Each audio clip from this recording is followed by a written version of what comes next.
नमस्कार। आप सभी लोगों का बहुत बहुत स्वागत है ज्योतिष सीखे की इस सीरीज में। अब तक हम पहले हाउस से लेके 8वें हाउस तक चर्चा कर चुके हैं और आज हम बात करेंगे 9th हाउस की। 9th हाउस, 9th भाव काल पुरुष की कुंडली में इसका जो लॉर्ड है वो जुपिटर है। जुपिटर धर्म, धर्म गुरु, इसके बारे में बात करता है। 9th हाउस आपका भाग्य स्थान है।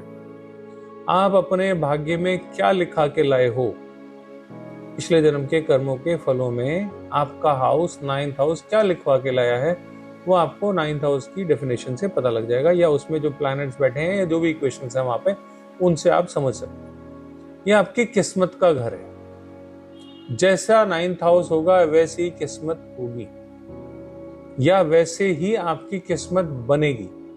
हमारे में बहुत से लोग हैं जो पूछने आते हैं कि सर कैसे किस्मत संवारी जाए। आपके मन में भी होगा किस्मत को कैसे संवारा जाए। किस्मत को संवारने का तरीका आपकी पत्रिका 9th हाउस बताएगा।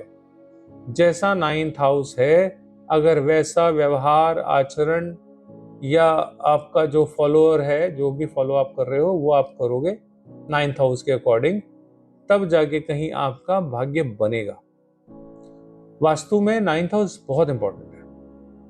जैसे अगर हम बात करें वास्तु के पॉइंट ऑफ व्यू से, तो 9th हाउस जो होता है वो आपके घर का ब्रह्म स्थान होता है, और जिसका 9th हाउस ही खराब है उसका ब्रह्म स्थान ही खराब है। जिसका ब्रह्म स्थान खराब है उसके घर का वास्तु दोष कोई मिटा नहीं सकता। बहुत से लोग इसको पितृदोष के साथ भी जोड़ के चलते हैं। एक बड़ी इंटरेस्टिंग बात है, बहुत से लोग ऐसे बोलते हैं कि हमारे पितरों ने कोई गलती करी थी, हम उसकी सजा क्यों भुगतें। तो आप लोगों को एक बात बता दूं, हमारे पितरों में जिस पितर ने गलती की थी वो आप ही थे। आपका ही पिछला कोई पूर्व जन्म था जिसमें आप कुछ करके आए थे। अब आपके बच्चों के बच्चों के बच्चों के बच्चे में आप आ गए दोबारा से उसी सर्कल में, उसी रूटीन में।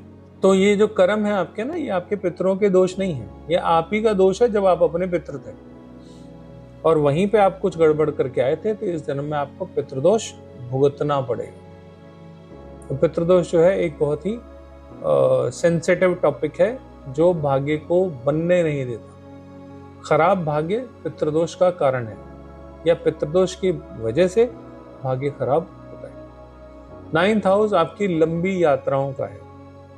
जब आप देश विदेश में यात्राएं करते हो, लॉन्ग जर्नीज जितनी होती हैं, वो सारी की सारी आपकी 9th हाउस से आती है। 9th हाउस आपके पिता का घर है। आपके पिता का स्वभाव, आपके पिता के बारे में जानना हो तो मैं 9th हाउस से आपके पिता के बारे में जान सकता हूँ, समझ सकता हूँ। ठीक है, तो 9th हाउस जो है वो आपके फादर के। अच्छा, आप धर्म कौन सा फॉलो करते हो, कैसे अपने धर्म को फॉलो करते हो, ये सारा भी आपका 9th हाउस से आता है। मैं एक बहुत इंटरेस्टिंग सी चीज बताता हूँ, आप लोग कमेंट करिएगा अगर ऐसा है और ऐसा नहीं है तो भी। 9th हाउस में जब भी केतु आ जाए तो ऐसा आदमी अपने धर्म से इतर किसी और धर्म की पूजा पाठ की जगहों पे जाता है। मैं ये नहीं कह रहा इसमें कोई अच्छाई है या बुराई है, वो आपकी श्रद्धा है, जहां जाना चाहे जाइए, लेकिन हमारा तो विशुद्ध ज्योतिषीय एंगल है। तो मैं ज्योतिष के पॉइंट ऑफ व्यू से बता रहा हूं कि अगर आपके 9th हाउस में केतु है तो आप मान लीजिए हिंदू हैं तो आप किसी दरगाह में जाना शुरू कर देंगे।